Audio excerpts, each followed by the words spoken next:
News Network presents The Bahamas Tonight.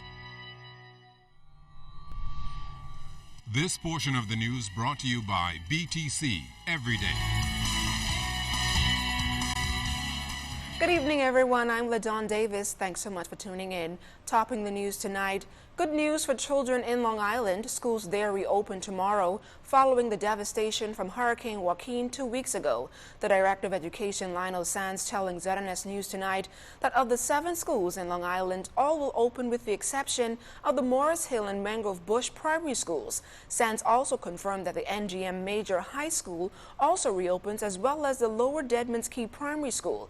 And the students of Morris Hill Primary are asked to attend school at the Lower Deadman's Key Primary School. Now, a number of schools were damaged during the Category 4 hurricane, and education officials were keen to get those schools up and ready for students. How does Hurricane Joaquin affect value-added tax registrants? Well, the Department of Inland Revenue wishes to advise the public of several frequently asked questions, which will be published to address value-added tax on those islands that were directly impacted by Hurricane Joaquin and hurricane relief efforts. This only applies to those registrants in Cat Island, Mayaguana, Inagua, Exuma, Long Island, San Salvador, Rum Key, Acklands, Crooked Island, Long Key, and Samana Key. Now, if you operate in one of the storm-affected areas, the VAT controller has extended your next return filing date by an extra month to November 30th. This is for both quarterly and monthly returns that are due on October 28th. Now, you can contact the VAT department to take advantage of this extension. The brochures can be accessed online through the government's website at www.bahamas.gov.bs/VAT, or you can pick them up in any of the local dailies beginning next week. Now, for more information, email tax inquiries at bahamas.gov.bs or contact the Department of Inland Revenue at 242-225-7280 or 242-461-8050. Earlier this week, the government outlined its plans to begin the reconstruction phase of the Hurricane Joaquin recovery process, which is estimated to cost in the tens of millions of dollars. No doubt it will take some time before residents' lives on those affected islands are returned to normalcy. Members of the Bahamas Contractors Association are hoping to play a major role in that process. Here's Siaska Adderley. Hurricane Joaquin left behind major devastation in the central and southeastern islands when it made a landfall 2 weeks ago. Many schools, churches, homes, businesses, and other buildings were damaged and or destroyed, leaving hundreds to start over and rebuild their communities. Government estimates reconstruction to cost $60 million and climbing.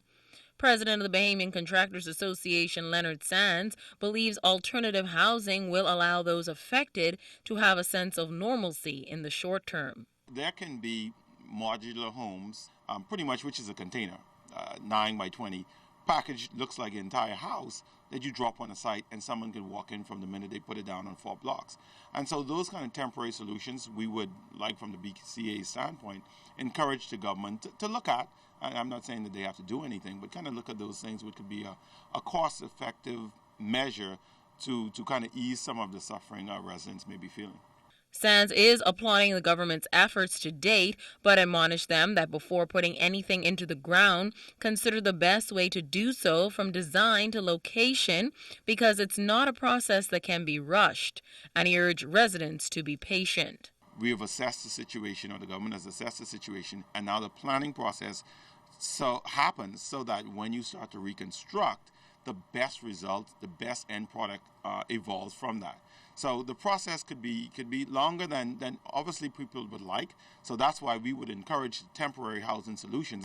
Given the level of damage, the BCA chief underscored the need for a closer look to be taken at the country's building codes, so when another natural disaster arises, properties will be better able to weather the storm.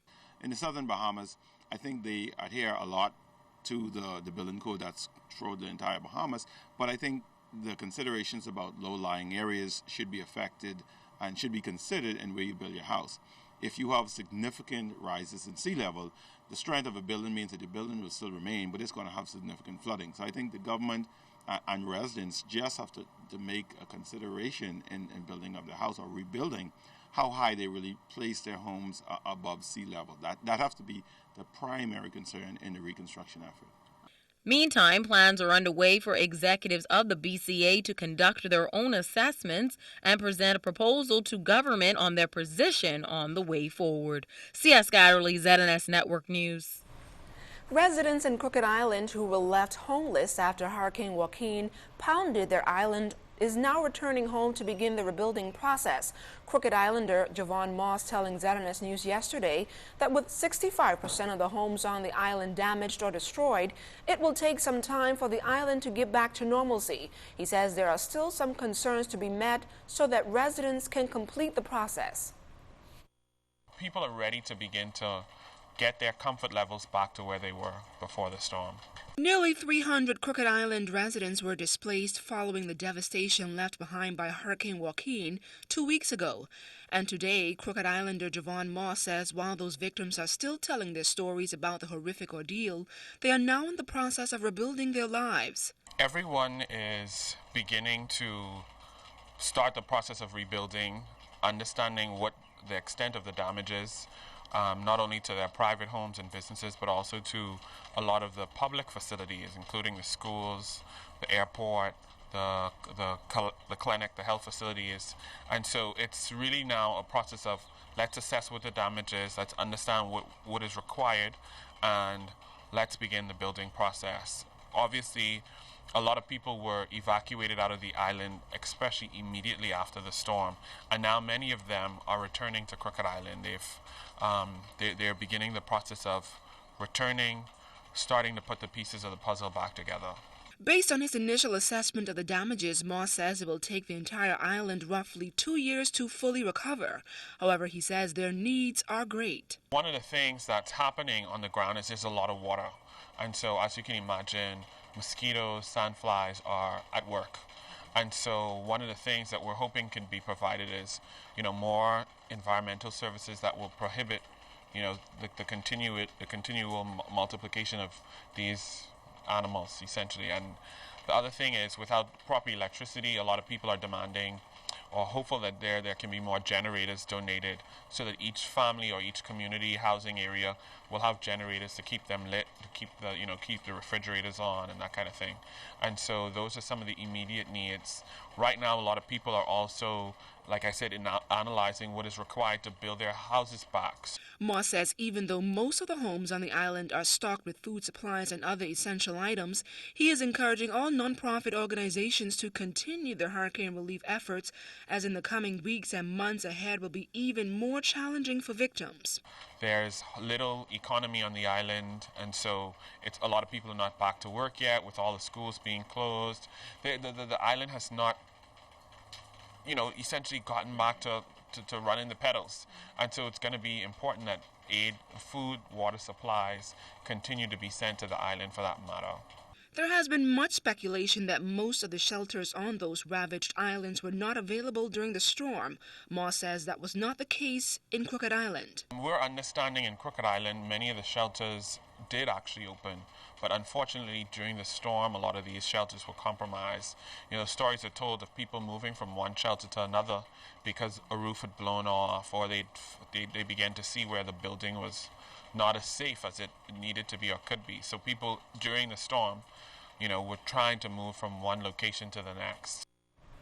The actions of various government agencies were called into question following the passing of Hurricane Joaquin. Bahamians everywhere made claims that information wasn't given to them in a timely manner to prepare for the Category 4 hurricane. Noted clinical psychologist Dr. Wayne Thompson is weighing in on the issue, saying there's a much bigger lesson to be learned in the wake of this storm. We don't work collaboratively as a nation. We are segments of individuals that point finger and pass the buck. That's not what God wants from us. You see, when you are a real team, everybody is in the boat and everybody is rowing in the same direction at the same time. Stay close, we've got more news right after this quick break.